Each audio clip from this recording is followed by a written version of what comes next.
My name is Marie-Paule Rizo.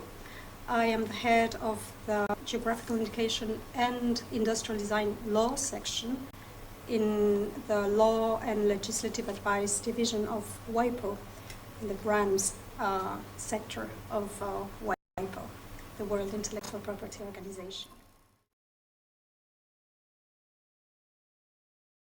Talk about three main activities relating to geographical indications at WIPO. The first one is to raise awareness about geographical indications as intellectual property rights. Second aspect of the work, the administration of two international registration systems.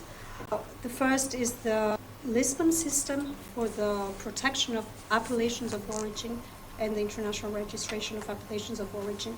And the second is the Madrid system for the international registration of marks, including collective and certification marks, through which GIs can also be protected.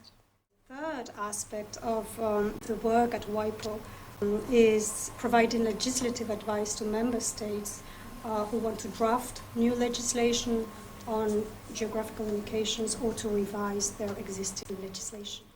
We have received recently requests for legislative advice from some ACP countries, for example, from Barbados, just to mention some.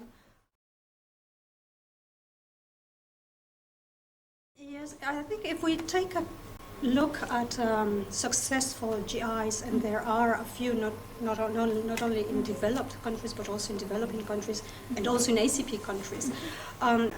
There are some recurrent elements that can come to our mind. The first one, I think, is the willingness of producers, and this is very important. Additional support is, of course, very important, but as a term indicates, it's only a support to producers. So that means that there must be, for a successful GI, there must be already some kind of organization of producers and a willingness to work together towards that aim.